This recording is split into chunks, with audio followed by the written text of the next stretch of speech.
안녕하세요. 옛 이야기입니다. 옛 이야기의 사연을 여러분들에게 읽어드릴 DJ 유진입니다. 구독과 좋아요는 채널 운영에 큰 힘이 됩니다. 꼭 부탁드리며 저는 여러분들의 댓글도 모두 읽고 있으니 댓글도 많은 참여 부탁드립니다. 그럼 오늘의 사연 바로 시작할게요. 안녕하세요. 여산에 살고 있는 43세 주부입니다. 저에게는 요술 램프처럼 소원을 들어주고 소망하는 걸 이루어주는 장독대를 가지신 시어머니가 계십니다. 치매가 있으신 시어머니께서는 그 요술 장독대를 금이야 옥이야 생각하시거든요.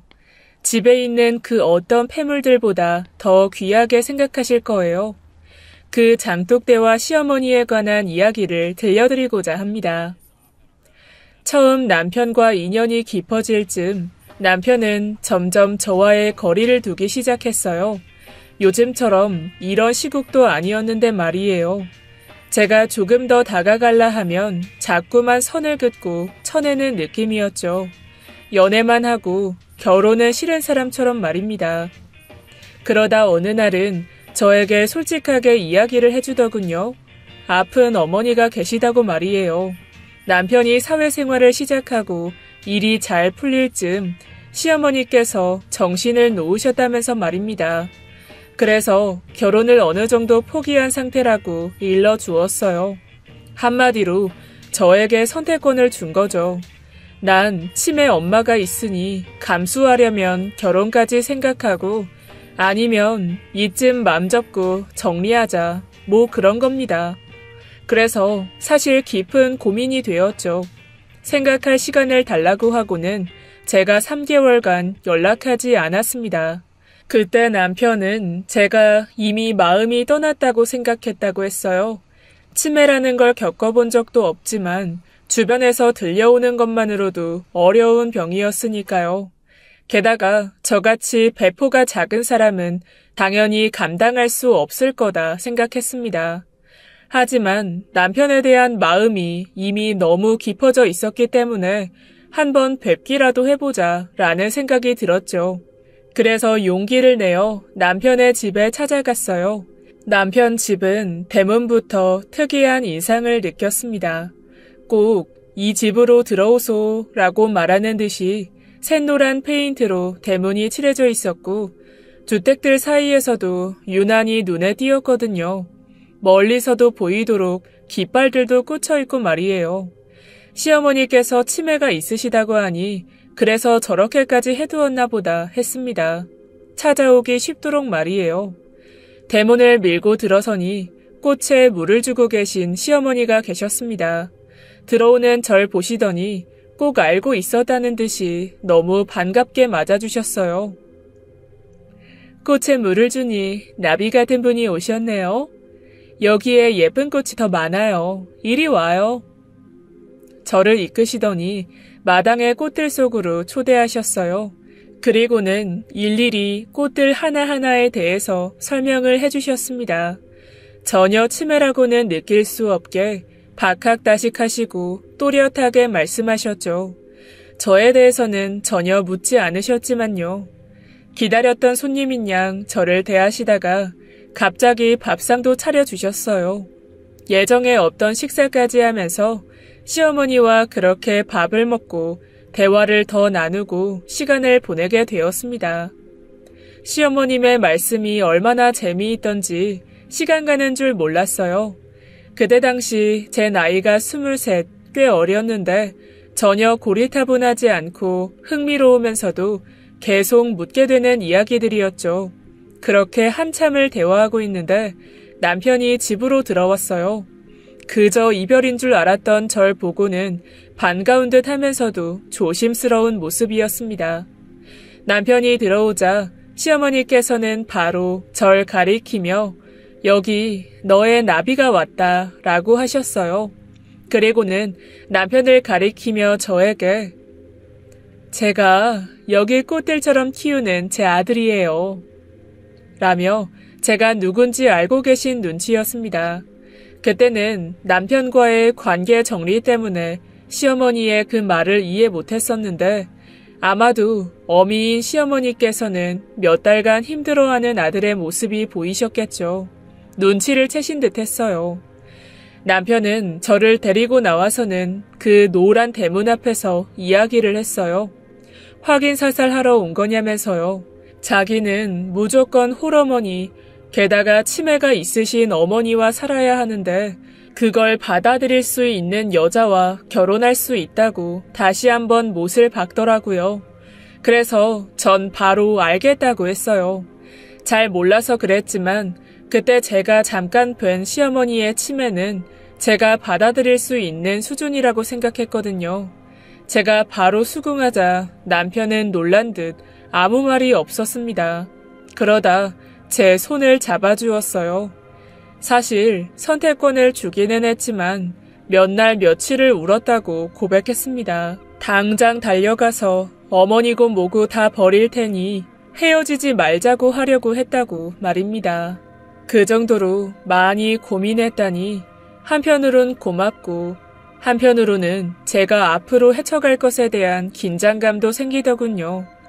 그렇게 남편과 이야기 중인데 대문이 열리더니 시어머니께서 나오셔서는 저와 남편의 손목을 잡아 끄시더니 사랑방으로 이끄셨어요. 언제 준비를 다 해놓으신 건지 사랑방에는 워낙 금침이 깔려있고 누가 봐도 신혼방처럼 꾸며져 있었습니다. 그리고는 저와 남편을 보시며 해맑게 웃으셨어요.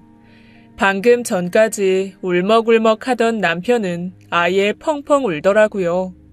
그때 남편도 겨우 24살이었으니 왜 그리도 울었는지 이해가 갑니다. 저보다도 더 무서웠을 거예요.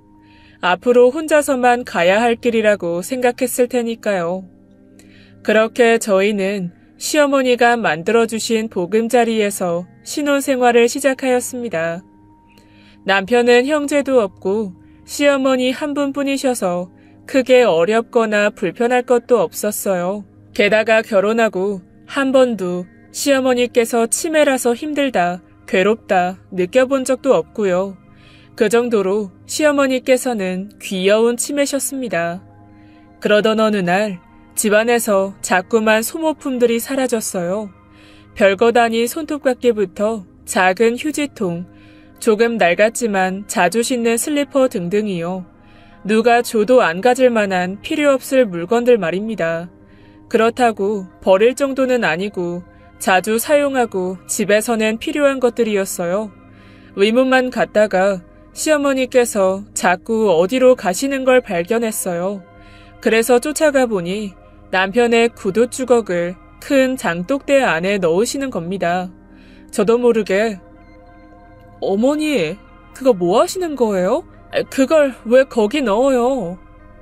그랬더니 시어머니께서 깜짝 놀라시더니 등 뒤로 장독대를 가리시는 거예요. 그리고는 모르는 척을 하시는데 시어머니 뒤편에 그 큰 장독대를 열어보니 이제껏 제가 찾아다닌 그 물건들이 다 거기 들어있는 겁니다. 어찌나 잔뜩 또 넣어두셨는지 장독대가 가득 차 있었어요. 그 잡동사니 물건들을 다시 옮겨두는데도 한참이 걸렸습니다. 시어머니께 이것들을 왜 여기에 두셨는지 물어봤어요. 그랬더니 하시는 말씀이 그 장독대는 귀중품을 넣어두는 곳이라고 하시는 거예요. 그래서 옛날에는 여기에 금도 넣어두고 현금도 숨겨두고 했다고 말이에요. 남편 학비나 생활비도 늘 여기에 넣어두고 쓰셨다면서 절대 다른 사람들한테 말하지 말라고 신신당부를 하셨어요. 특히나 시아버지께 말하지 말라고요. 시아버님께서는 남편이 막 대학에 들어갈 쯤 일찍 돌아가셨어요. 시어머니의 치매를 딱히 인지하고 있지 않았던 터라 시아버님 이야기를 꺼내시는 순간 아차 하고 느꼈습니다. 맞다, 시어머니 치매가 있으시지 하고 말이에요. 저에게 계속 누구보다 시아버님에게 여기 장독대를 알려주지 말라고 아주 신신당부를 하셨어요. 전 장단만 맞춰드리며 알겠다고만 하였죠. 그 뒤로도 며칠에 한 번씩 그 장독대를 열어보면 별별 물건들이 다 들어있었고 뭐가 없어졌다 하면 다 거기서 찾으면 됐었어요. 그 정도 불편함은 충분히 감당할 수 있었기에 괜찮았습니다. 남편에게는 말하지 않았어요. 남편은 늘 시어머니의 상태가 여기서 더 나빠지지만 않길 바라는 사람이었거든요. 퇴근하면 바로 저에게 묻는 것이 오늘 어머니 좀 어떠셨어? 별일 없었어? 거든요.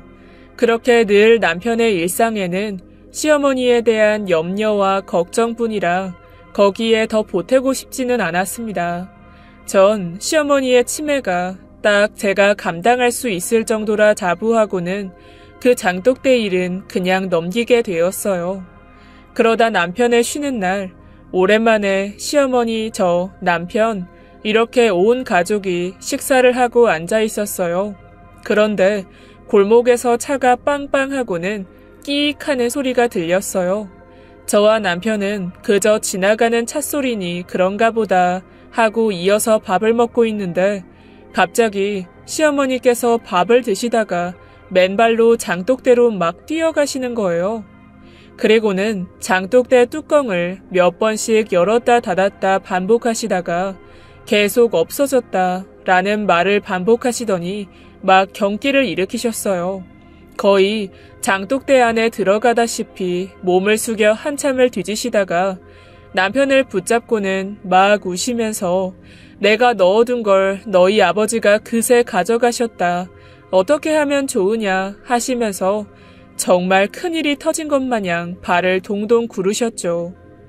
남편은 몇 번 있었던 일이었는지 그저 시어머니를 안고는 엄마, 아니야.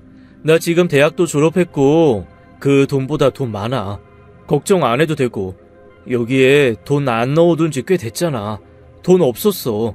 아버지가 안 가져갔어. 엄마 돈 많아. 통장에 많아. 그리고는 시어머니 등을 토닥토닥 두드리며 진정시켜 주었습니다. 뒤에서 바라본 남편의 모습은 꼭 시어머니의 아빠 같았습니다. 시어머니께서는 남편이 달래주자 다시 아무 일 없다는 듯이 신나게 식사를 하셨어요. 전 남편을 바라보았고 남편은 그 장독대를 바라보았습니다. 그리고 대체 저게 뭐길래 저렇게 신경을 쓰실까 싶었죠. 시어머니께서 낮잠을 주무실 즈음 남편이 어렵게 이야기를 꺼냈어요. 시어머니께서 집안이 어려워서 남의 집 일을 하셨었는데 일을 하고 받은 돈을 늘 저 장독대에 넣어두셨대요. 그것도 시아버님 몰래 말이죠. 시아버님께서는 동네 소문난 노름꾼이셨대요. 그저 술 좋아하고 도박을 하고 다니면서 시어머니 속을 많이 썩이셨다고 말이죠. 그런 시아버님께서 돈을 가져갈까봐 몰래 숨겨놓으셨는데 그걸 어떻게 아셨는지 몰래 티 안 나게 조금씩 돈을 빼갔답니다. 그러다 나중에는 주체를 못하고 남편 학비로 모아둔 큰 돈을 다 가지고 나가버리셨고 그때 그게 너무 충격이셨는지 정신을 놓으시고는 제일 신경을 많이 쓰시는 게 이 장독대라고 말입니다. 그러던 어느 날 남편이 없던 평일이었어요. 그날도 골목에 작은 공사가 있어서 차 소리가 잦았고 이상하게 시어머니께서 많이 불안해하셨죠. 그러다 밖에서 큰 차 소리가 들려오자 시어머니께서는 저번처럼 장독대로 막 달려가셨어요. 지켜보던 저도 시어머니를 따라갔죠. 장독대를 감싸 안고는 몸을 숙이고 계셨어요. 그리고는 안 된다고 고함을 마구 치셨습니다. 그래서 저는 남편이 시어머니를 안아주던 게 생각이 나서는 바로 안아드렸습니다. 그리고는 괜찮아요 라며 안심시켜 드렸어요. 그랬더니 시어머니께서 마구 우시면서 이런 말을 하셨어요. 내가 여기 돈만 안 넣어놨어도 그 사람이 안 죽었을 거다. 내가 돈만 안 넣었어도 내가 잘못했어. 그 욕심 있는 사람이 당연히 꺼냈을 걸 알면서도 내가 못 막았어. 이건 내가 죽인 거나 마찬가지다. 전 처음 듣는 이야기에 놀라서 시어머니를 더 달래드릴 수가 없었어요. 그리고 저도 모르게 묻게 되었습니다. 왜 시어머니 때문에 시아버님이 돌아가셨다고 생각하냐고 말이죠. 제가 듣기로는 시아버님께서 교통사고로 돌아가셨거든요. 시어머니께서는 저를 똑바로 보시며 반복해서 자신을 원망하시더니 이야기를 꺼내셨어요. 그날은 돈을 받기로 한 날이라서 주인 집에 돈을 받아 신문지에 꽁꽁 싸매서 장독대에 감춰뒀는데 술을 잔뜩 먹은 시아버님께서 시어머니께 돈을 좀 달라고 그렇게 매달렸대요. 그래서 절대 없다고 하시고는 다시 일을 하러 나가셨는데 시아버님께서 당연히 장독에 돈이 있으니 그 돈뭉치를 들고 나가 늘 그렇듯 도박에 다 쓰고 술에 잔뜩 취해 돌아오는 길에 집 근처에서 교통사고를 당하셨다고요. 남편이 죽었는데 시어머니께서는 남편의 사망 소식보다는 아들의 학비부터 확인하셨대요. 시아버님께 먼저 달려가기보다는 집안의 장독대를 확인하러 먼저 오신 거죠. 그래서 그 죄책감을 가지고 계신 듯 했습니다. 하지만 저 같아도 그랬을 것 같더라고요. 돌아가신 분께는 죄송스럽지만 남편이 재수에 삼수까지 했다길래 공부를 많이 못했나 싶었는데 학비 때문이었을 걸 생각하니 제 가슴이 다 답답해지더라고요. 혼비백산이 되어 있는 시어머니께 설명드렸어요. 앞으로는 이 장독대에 귀중한 거 넣어두지 말자고 말이에요. 정말 쓸모없고 버릴 것들만 넣기로 말이죠. 제 말에 시어머니께서는 울음을 그치시고는 갑자기 막 웃으셨어요. 그리고는 그럼 누가 가져가도 괜찮겠구나. 훔쳐갈까봐 걱정 안 해도 되고 오히려 훔쳐가주면 고맙겠어. 역시 똑똑하구나, 아가. 다시금 정신이 돌아오신 듯해 보이셨어요. 시어머니께서 정신을 차리시니 저도 경직된 몸이 조금 풀리더라고요. 장독대를 쓰레기통으로 쓰기로 한 게 시어머니 마음에 평안이 생기셨는지 그 뒤로는 장독대에 잘 안 오셨습니다. 하루에도 10번 넘게 들여다보셨었는데 말이죠. 그렇게 별탈 없이 지나가던 제 일상에 한 번의 풍파가 들어섰습니다. 친정에 문제가 좀 생겼어요. 그때는 한창 보증을 서주는 게 있었는데 친정 아버지께서 보증을 잘못 서는 바람에 살고 있는 집이 다 날아가게 생긴 거예요. 제가 일을 하거나 한 게 아니었기 때문에 수중에 돈이 없었고 저에게 손을 벌리는 친정에 도움을 줄 수가 없어서 너무 가슴이 아팠습니다. 안 그래도 힘든 남편에게는 더더욱이 말할 수가 없었죠. 그래서 저도 모르게 한 번씩 한숨을 쉬고 티를 냈던 것 같아요. 그러자 시어머니께서 저를 끌고 다시 장독대 앞으로 갔습니다. 뚜껑을 열고는 저에게 여기에다 대고 한숨을 쉬라고 하시는 거예요. 아가, 우리 여기 장독대에다가 쓸모없는 거 다 버리기로 했었잖아. 여기 안에다가 다 버리자. 지금 신경 쓰는 거랑 걱정하고 있는 거 전부 다. 응? 쓰레기통으로 하기로 한 장독대를 감정 쓰레기통으로 쓰자고 하셨어요. 그래서 전 에라 모르겠다 하고는 가둬둔 고민을 장독대 입구에 대고는 막 털어놓았어요. 친정을 도와주고 싶은데 능력이 없어서 나 너무 한심하다. 그래서 힘들다. 이 힘든 마음이 다 사라졌으면 좋겠다 하면서 말도 안 되게 그냥 다 끄집어내서 털었던 것 같아요. 제가 무슨 말을 했는지 기억도 안 날 정도로 말입니다. 저를 바라보던 시어머니께서는 다 했느냐면서 장독대에 제 고민이 가득 찼다며 장독대 입구 위까지 찼다는 듯이 손으로 높이 올리시고는 꾹꾹 누르는 듯이 팔로 허공에 누르시다가 장독대 뚜껑을 닫으셨습니다. 그리곤 장독대가 다 찼으니 조만간 비우면 되겠다고 중얼거리셨어요. 그때는 시어머니께서 여느 때와 같이 치매 증상을 보이시는 건 줄 알았습니다. 절 위로하시는 건지를 눈치채지 못했어요. 며칠 지나지 않아서 친정 엄마에게 연락이 왔어요. 남편이 돈을 해주고 갔다고 너무 고맙다면서 말이죠. 전 너무 놀라서 한참을 가슴 졸이고 기다리다가 남편이 퇴근하고 들어오자마자 물어봤어요. 우리한테 그만한 돈이 어디 있으며 어떻게 알았냐면서 말이죠.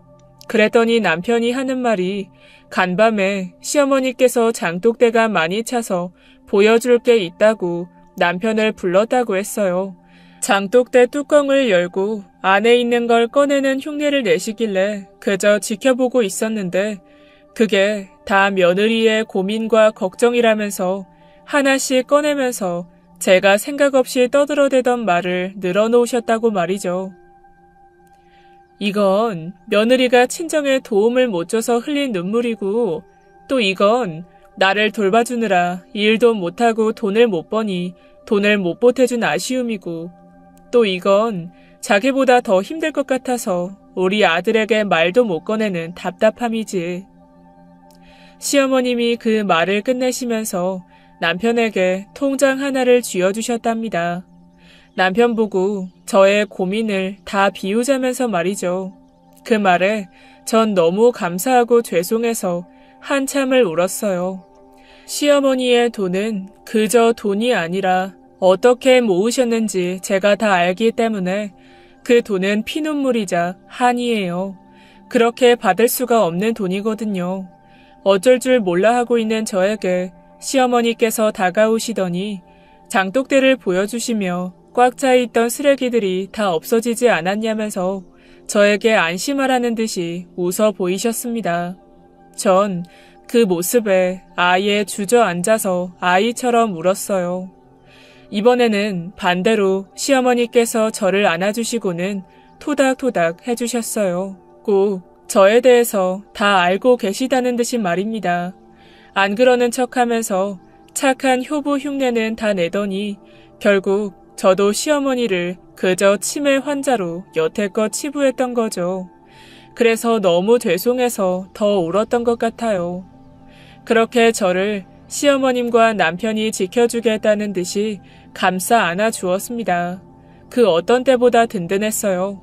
그때는 제가 그 누구보다 많이 힘들다고 생각했습니다.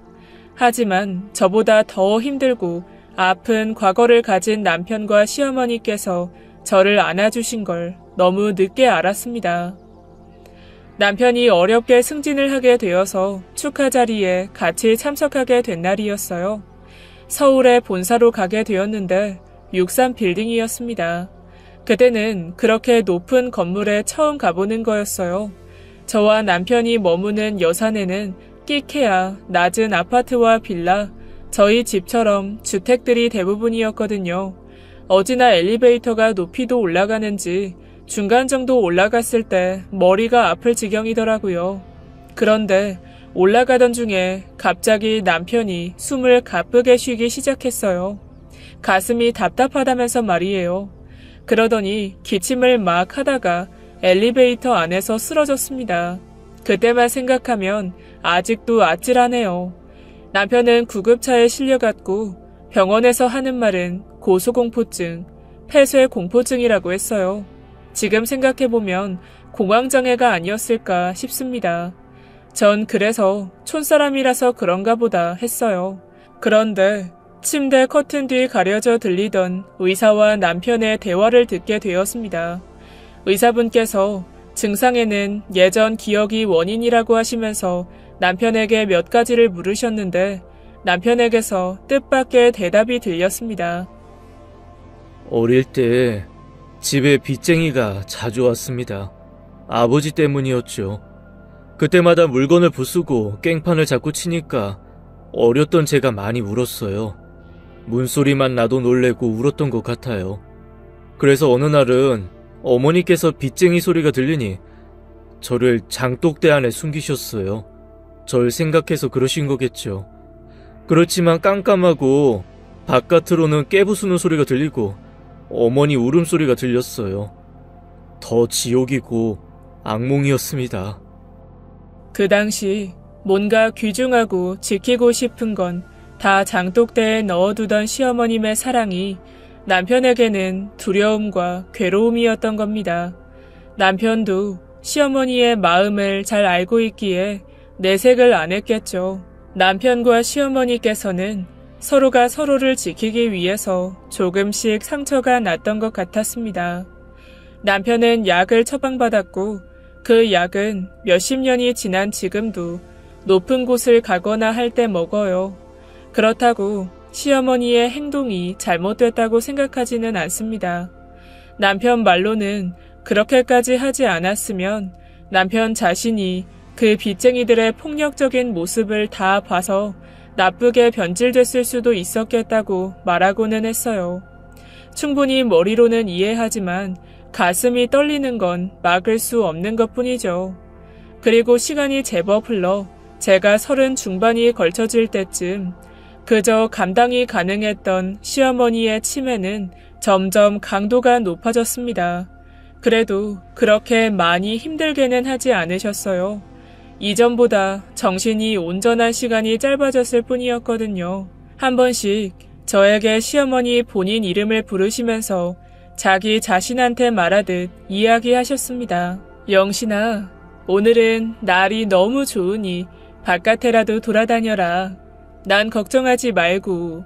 그리 고운데 나 때문에 집에만 있으니 아깝구나. 영신이는 눈썹이 특히 고우니 앞머리를 조금 올려보자. 영신이는 꽃을 좋아하니까 꽃이 더 많은 곳으로 놀러 가자꾸나. 시어머니께서는 정말 고우세요. 연세가 한참 되셨음에도 눈썹이 가지런히 이쁘시고 지금도 꽃을 엄청 좋아하시는데 어릴 땐 더 좋아하셨나 봐요. 이야기가 나온 김에 시어머니를 모시고 꽃시장에 갔어요. 갔더니 아이처럼 시어머니께서 너무 좋아하셨어요. 그래서 시어머니께서 가장 좋아하시는 노란 국화를 잔뜩 사서는 안겨드렸습니다. 그때 좋아하시던 그 표정을 정말 잊을 수가 없어요. 누가 보면 제가 정말 비싼 선물이라도 한 것처럼 말이에요. 그때 꽃시장 외출이 시어머니와의 마지막 데이트였습니다. 시어머니께서는 제 립스틱으로 집안에 낙서를 하시거나 밥을 먹는데 간장을 밥에 말아 드시고는 남편에게 시아버님 이름을 부르며 마구 때리거나 하셨어요. 하루 종일 같이 집에 있는 저도 힘들었지만 남편은 더욱 힘들어했습니다. 저에게 너무 미안해하면서 말이에요. 그래도 괜찮았어요, 저는. 시어머니께서 정신이 잠깐 돌아오시면 본인이 사고 친 걸 알고 있었다는 듯이 모조리 수습하셨습니다. 한 번은 냉장고에 모든 음식을 다 꺼내서 마당에 널어놓으셨는데 그날 날이 많이 더워서 그 음식들이 다 상해버렸어요. 저녁밥을 어떻게 해야 하나 골머리를 앓고 있었는데 정신이 조금 돌아오시자 그것들을 다 버리시고는 정말 빠르게 음식을 하셨어요. 그리곤 반나절 정도 시간을 들이시고는 냉장고를 다시 채우셨습니다. 그리고 그때마다 저에게 말씀하셨어요. 너무 미안하다고 말이죠. 고생시켜서 미안하고 민폐라서 미안하고 그리고 시어머니 자신이 정신이 멀쩡할 때 꼭 다 치울 테니 또 사고를 치면 애쓰지 말고 가만히 두라고 하셨죠. 전 치매로 사고 치는 시어머니의 모습보다 그 후에 온전한 정신으로 저에게 사과하시는 모습이 더 가슴 아팠습니다. 그 치매라는 게 시어머니를 저렇게 힘들게 하니 당장 치워버리고 싶은데 아무것도 할 수 없는 제 자신이 오히려 죄송했죠. 신경 쓸 것들이 많아서인지 저희 부부에게 아이는 10년이 넘도록 생기지 않았어요. 남편도 미안한지 아이 이야기를 꺼내질 않았고 저 또한 아이 없이 살기를 각오하고 있었죠. 하지만 시어머니께서 저에게 계속 아기 천사가 왔다고 하시는 거예요. 그저 정신이 온전치 않아 하시는 말씀이신 줄 알았는데 어느 날 제게 하시는 말씀이 간밤에 금색 구렁이가 저 장독대 안에 들어있지 뭐냐? 네가 너무 무서워해서 내가 냉큼 꺼내줬어. 늘 하시는 장독대 이야기인 줄 알았는데 얼마 안 돼서 그 말을 눈치채게 되었습니다. 몇 달이 지나도록 달거리를 하지 않아 찾아간 병원에서 왜 이리 늦게 왔냐면서 아이가 생긴 지 한 달이 넘었다고 하더라고요. 딱 시어머니께서 금세 구렁이 이야기를 꺼내고 한 달 후였거든요. 아이를 안 좋아하는 줄 알았던 남편은 제 이야기에 절 안고 몇 바퀴를 돌았습니다. 내심 바랬지만 차마 이야기를 못 꺼내던 거였죠.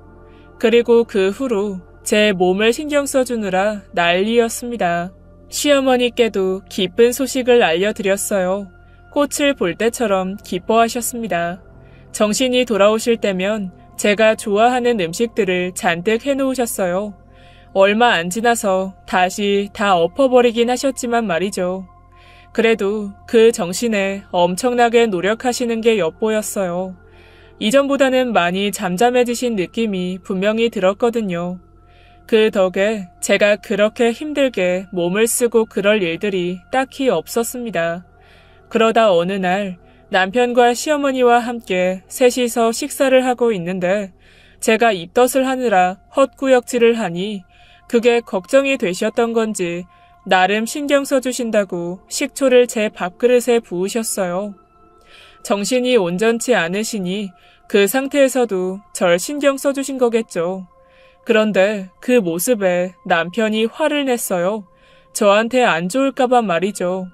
그랬더니 시어머니께서 식초를 마른 제 밥과 시어머니 밥그릇을 바꾸더니 그걸 막 드시는 거예요. 국밥 먹듯이 말이죠. 그 모습에 남편이 시어머니의 수저를 든 손목을 잡으니 영신아, 내가 아이를 가졌을 때 구역질은 나고 일은 나가야 돼서 이렇게 먹어서 눌렀다. 아이가 자꾸 날 메스꺼리게 하는데 그 아이를 먹여 살리려면 그럴 수밖에 없었어. 남편은 잡고 있던 시어머니 손을 놓았고 밖으로 나가버렸어요. 그리고 시어머니는 꼭 입덧을 하듯이 한 번씩 헛구역질을 하면서 그 식초 밥을 드셨어요. 눈물을 흘리시면서요. 시어머니의 그 모습이 아직도 아른거려요. 아이를 가져 기쁘지만 슬픈 모습. 그때 시어머니와 같이 한없이 울었던 것 같아요.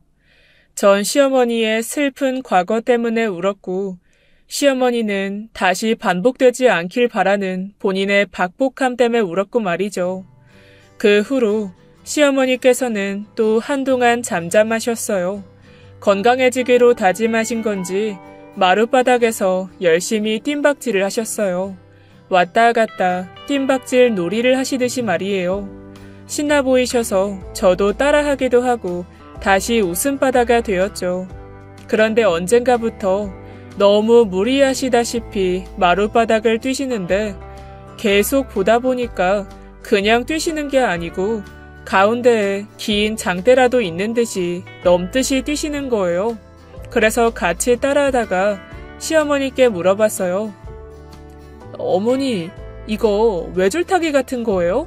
아님 장대뛰기 같은 건가? 그런데 시어머니께서는 뜀박질을 멈추시고는 질문하는 저를 이상한 듯이 바라보셨습니다. 제 눈엔 아무것도 없는데 이게 안 보이냐는 듯이 의아해하시면서 말이에요. 그 다음 이어진 시어머니의 말씀에 전 까무러치고 말았습니다. 아가, 여기 안 보이니? 네 시아버지가 누워 계시잖아. 여 위를 이렇게 왔다 갔다 뛰면 나도 금세 네 시아버지 따라갈 수 있단다. 시어머니께서는 뛰어넘던 그 사이에 시아버님이 누워 계시다면서 그 위를 널뛰듯 뛰고 계셨던 거예요. 어릴 적 현대소설에서 봤던 게 기억이 났어요. 죽은 사람 위를 펄쩍펄쩍 뛰면 따라 죽을 수 있다는 구절 말이에요. 너무 무서워서 남편에게 바로 이야기해 주었어요. 시어머니께서 이제 더는 제가 감당하기에는 무리가 있다고 말이에요. 태어날 아이도 너무 걱정되기도 하고 말이죠. 제 말을 듣고는 남편은 속상한지 바로 시어머니 방으로 갔고 시어머니께서는 여전히 펄쩍펄쩍 뛰고 계셨습니다. 땀을 뻘뻘 흘리시면서 말이에요. 남편은 뛰고 있는 시어머니를 멈춰 세우고는 엄마, 제발 그만 뛰어. 놔두고 그렇게 빨리 가고 싶어? 그게 그렇게 소원이야? 그러자 시어머니께서는 남편을 멍하니 바라보기만 하셨습니다. 점점 시어머니 눈에 빛이 사라지고 있더라고요. 처음에 봤을 땐 정말 소녀처럼 반짝반짝 하셨었거든요. 텅 빈 눈의 시어머니와 그런 시어머니를 보는 남편의 모습을 보니 그저 안타까웠습니다. 그 일이 있은 후로 남편과 요양원에 모셔야 되나 하고 이곳저곳을 알아보았어요. 그런데 생각보다 꽃이 있거나 자연과 어우러져 있는 곳은 없고 꼭 감옥 같았습니다. 그 어디에도 꽃 같은 저희 시어머니와 어울리는 곳이 단 한 곳도 없었어요. 그래서 더 둘러보자는 남편을 붙잡고 집으로 다시 돌아왔어요. 집에 막 들어서는데 시어머니를 잠깐 봐주기로 하신 옆집 아주머니가 버선발로 집안을 막 뒤지고 계셨습니다. 그리고는 저희를 발견하고는 달려오셔서 시어머니께서 없어지셨다고 하셨어요. 저와 남편은 너무 놀라서 온 동네를 뒤지고 다녔습니다. 시어머니께서 증상이 심해지기는 하셨지만 집 밖에 나가신 적은 단 한 번도 없었어요. 요양원 알아보러 나갈 때도 굳이 옆집 분께 부탁할 필요도 없다고 생각할 정도로 말이죠. 정말 많이 심해지셨구나 라고 느끼면서도 체감상 그렇게 걱정하지는 않았던 거죠. 남편과 해가 지고 다시 동이 틀 무렵까지 온 동네를 다 뒤지고는 경찰서에 실종 신고까지 하고 돌아왔어요. 툇마루에 혼이 빠진 채 둘이 앉아있는데 장독대가 위치해 있는 뒷마당 쪽에서 기침 소리가 들려왔습니다. 분명히 제 귀에 들렸어요. 그래서 바로 달려갔습니다. 그런데 아무도 없는 거예요. 잘못 들었나 싶어서 다시 집 안으로 들어가려는데 다시 그 기침 소리가 들려왔습니다. 발걸음을 멈추고 기다리니 다시 기침 소리가 들렸고 장독대 안에서 들렸어요. 남편이 놀라서 장독대 뚜껑을 열었고 그 안에 시어머니께서 웅크려 계셨습니다. 얼마나 오래 계셨는지 그 속에서 땀과 오줌에 젖어 계셨어요. 남편이 시어머니를 바로 안아 올려서 꺼냈습니다. 예전 남편이 빚쟁이들을 피해 그 안에 있었던 것처럼 시어머니도 어딘가에 보내려는 저희를 피해 그 안에 계셨던 건 줄 알았어요. 그래서 남편이 시어머니를 안고는 어디 절대 안 보내겠다면서 미안하다고 했어요. 그랬더니 시어머니께서는 그런 남편을 토닥이시더니 그런 거 아니라고 하셨습니다. 아가는 알지. 우리 필요 없는 건 장독대 안에 버리기로 했잖니. 난 더 이상 쓸모가 없어졌어. 그래서 들어갔어. 그렇다고 어디 버리자니 갈 데가 있어야 말이지. 그 말이 끝나고 전 주저앉았고 남편은 반대로 어딘가로 달려갔습니다. 몇 분 뒤 다시 돌아온 남편의 손에는 망치가 쥐어져 있었고 말릴 새도 없이 그 장독대를 산산이 부숴버렸습니다. 전 놀라서 바라보았고 시어머니께서는 그저 눈을 질끈 감으셨어요. 부순 걸로도 모자랐는지 남편은 가루가 될 때까지 으깨서 원 없이 망치질을 했습니다. 그리고는 하도 망치를 두드려 살까지 벗겨지는 피가 나는 손으로 그 장독대의 잔해 가루들까지도 모두 쓸어 모아 포대에 담고는 그 길로 나가버렸습니다. 해가 지도록 남편은 돌아오지 않았고 하루 종일 도간에 들어있어 지친 시어머니께서는 쓰러지듯 잠이 드셨습니다. 달이 보일 때쯤 남편이 들어오는 대문 소리가 들렸고 전 놀라서 뛰어나갔습니다. 남편의 손에는 꽃이 피어있는 화분이 들렸었어요. 달빛에 자세히 보니 화분이 아닌 작은 장독대였습니다. 그 꽃을 보여주며 절 보고 웃는데 그렇게 슬픈 미소는 처음 본 것 같아요. 시어머니께서는 원래 있던 큰 장독대는 원래 없었다는 듯이 남편이 마련해 놓은 꽃이 핀 작은 장독대를 애지중지 하셨습니다. 좋은 말만 해야 꽃이 이쁘게 자란다며 저에게 꽃 앞에서는 절대 나쁜 말을 하지 말라며 신신당부하셨죠. 그 작은 장독대 꽃이 지거나 죽으면 남편은 몰래 다른 꽃으로 바꿔두었습니다. 늘 피어있는 화분처럼 말이죠. 여전히 시어머니께서는 그 장독대에 소원을 비십니다. 예전에 나쁜 기억들이 지워지신 건지 지워지신 척 하시는 건진 모르겠지만 시어머니의 치매가 조금은 안 좋은 기억들을 감춰주어 전 한편으로 다행이라고 생각합니다. 누구나 잊고 싶은 슬프고 안 좋은 기억들은 다 가지고 있잖아요. 저희 시어머니처럼 털어놓을 곳이 하나쯤은 있으셨으면 좋겠습니다. 지금까지 저희 시어머니의 힘든 과거와 저희 가족 이야기를 들어주셔서 감사합니다. 들어주신 모든 분들 행복하시길 기원합니다. 지금까지 옛이야기였습니다. 끝까지 함께해주신 여러분 진심으로 감사드리며 전 내일 이 시간 다시 돌아올게요. 감사합니다.